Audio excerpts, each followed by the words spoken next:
I have many emotions again. I'm feeling relieved, I'm feeling happy. It feels a bit surreal, making a final again. But we're here, and we're going to the final, so we need to recover a bit.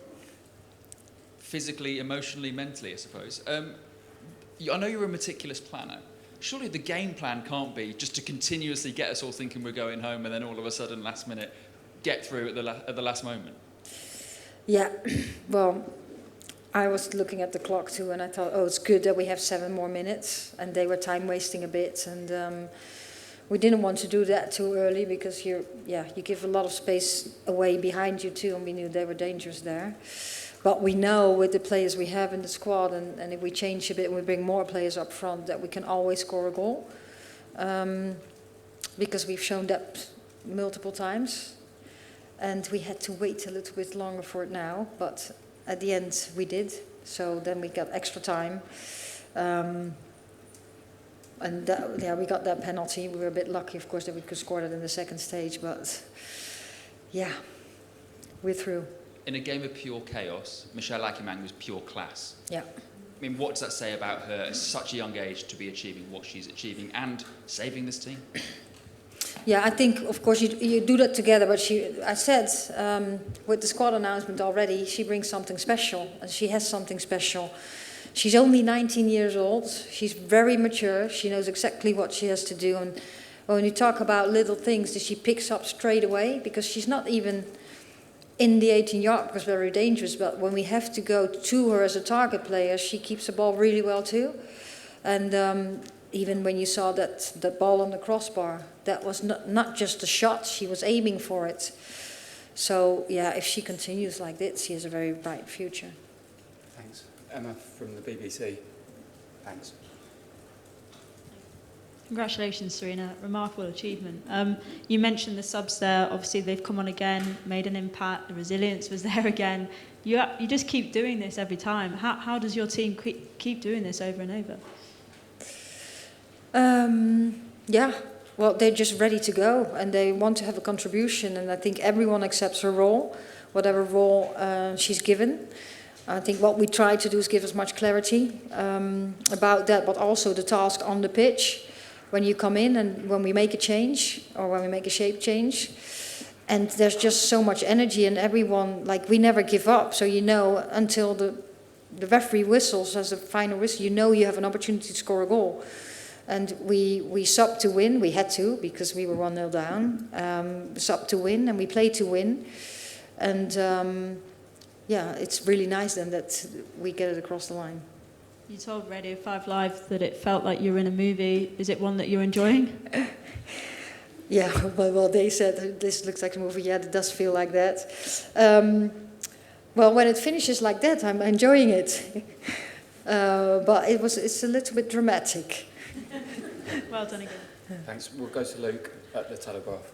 Sarina, you said after the Sweden game that you thought you were going out 4 or 5 times. Did you have similar emotions today? Did you think it was over? I thought at the 88 minutes, and we had subbed already, and we were, I thought, well, we do have to score now, otherwise we have a problem. And we're on a flight home tomorrow. And then I saw the extra time, I said, okay, 7 minutes, well, that gives us time to create another chance. But of course, when the clock keeps ticking, you think, we have to keep going. But again, also, we play to win, and we want to try and get these moments. And yeah, the team never gives up. Do you think that makes you more dangerous as a football team, that you do, this group of players particularly, they never know when a cause is lost. They don't know when they're beaten. Well, I think every team should not know when you're beaten. You're beaten when the final whistles is and you're behind. Then you're beaten. And at every other, unless you're like 3-0 down, of course.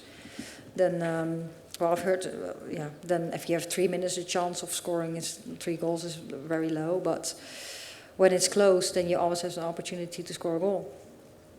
Thanks, Luke. Rachel from Girls on the Ball. Thank you. Congratulations, Sarina. I just want to know what was going through your mind when you had to make those attacking substitutions. You needed a goal. You were putting on nearly every attacker, taking off some defenders, and then knowing you had to play another 30 minutes and Yeah. perhaps defend in that manner and have players out of position. What did that Yeah. show you about your team and your decision? Yeah, we what I said, we make attacking decisions, and then we know that we have so many forwards also that can make a difference, and we had Beth already on the pitch, so when you bring then some extra forwards, and we already had brought Chloe also, then she needs to drop one line, because I didn't want to take her off. Then when you score the goal, of course you have so many attacking players, then Lauren Hemp had to go in the fullback position. I think she could play there anyway. She always plays up front, but left-footed, pace. She wants to work really hard. So we thought, leave it there. Want to keep her on the pitch. So we have also still an attacking threat with her. But yeah, lots of attacking players on the pitch. But we had the ball more, and we needed to have it from football. And we knew, of course, they were dangerous in the counter-attack, but they very wanted to protect the goal, and they did that really well. So. Yeah, then we needed substitutions like that too, we thought. Thanks. Kat? Hi, Corinne, congratulations. Firstly, can I just ask how Lauren James is? We saw she had some ice on her foot. Yeah, she hurt her ankle. I haven't seen her yet, so I don't know what it looks over the next couple of days, but we had to take her off. And just amidst all the noise and the atmosphere tonight, I think one of the biggest noises was the cheer for Jess Carter when she came on. How important was that from the England fans? Yeah, that was good to hear. Then you see how many fans are very positive and very good fans. We spoke about that yesterday, so that's so nice. They already before the game when her name was announced. That's really good. Good for her, good for the team, and it shows that so many people support her and us. Thank you. Thank you, Tom. Thanks. Congratulations, Sarina. Esme Morgan. First of all, why did you play her? And secondly, how well did you think she played? What performance? Yeah, we played Esme because we thought we would have the ball a lot. That was a tactical decision, and she's developed so much over the last year. She has been with the team for a long time, and she was absolutely ready to play throughout the time. And with what we expected in front of us, we thought we needed her. Of course, she has a lot of pace too, but in possession, she brings something extra. Okay, thank you. We will go to Kit from the Times. Thank you. Hi, Sarina. Congratulations. We saw Chloe and Michelle help to change the game against Sweden, and they eventually did something similar tonight.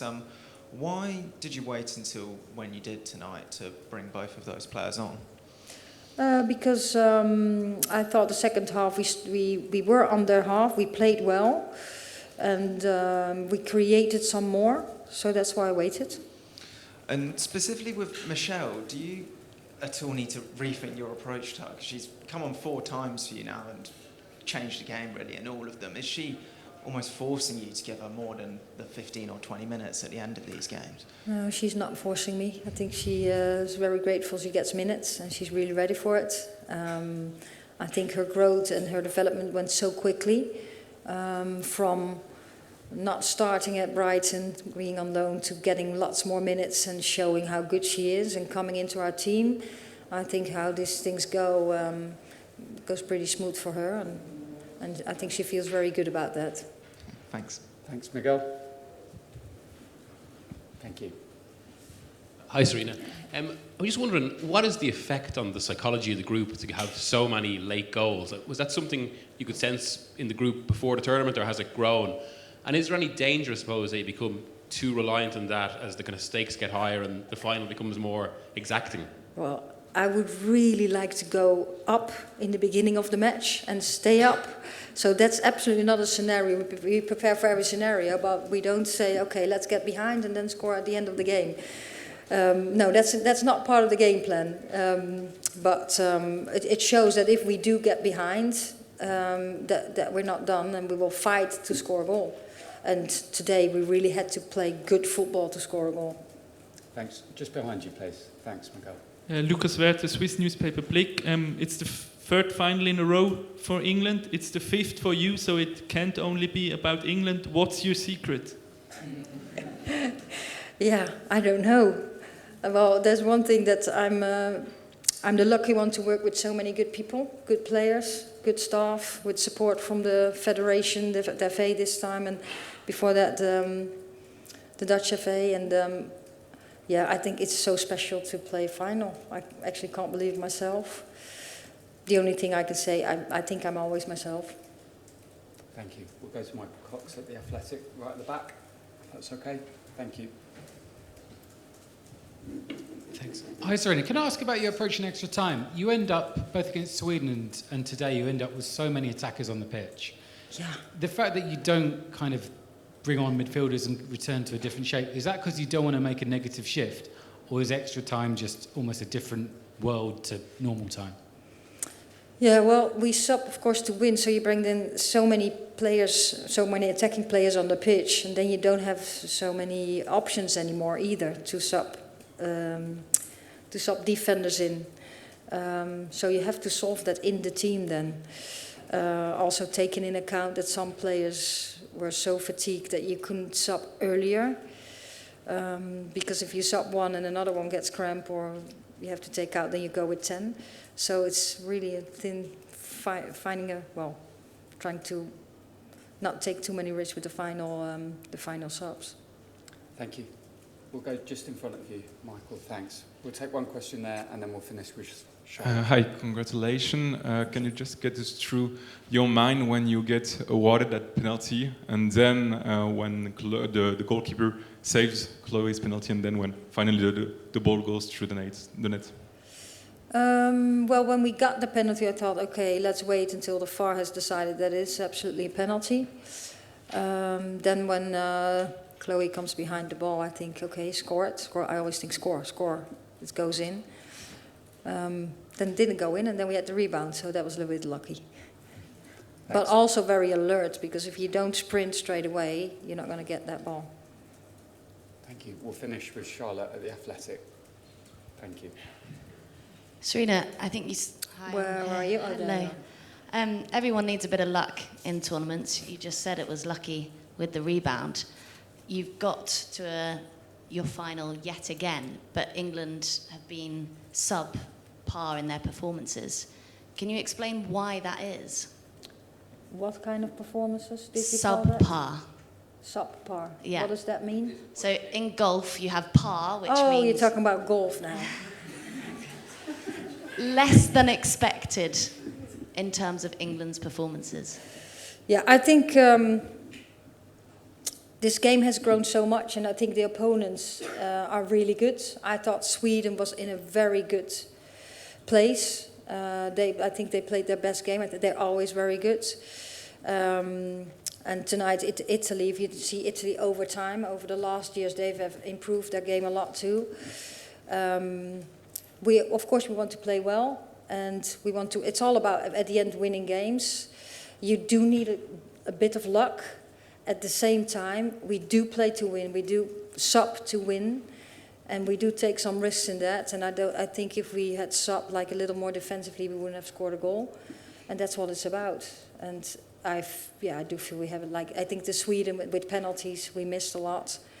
And they miss a lot too. I think that's luck because that's not what you can control, whether they score or not. Well, of course we have Hannah in goal. That's had a good save. But I think today there with the penalty that was, if it's a foul, it's a foul. And in the rebound, that is a bit lucky. But at the same time, there are people sprinting into the 18 yard. If you don't sprint, you don't get that ball. Is that an answer on your question?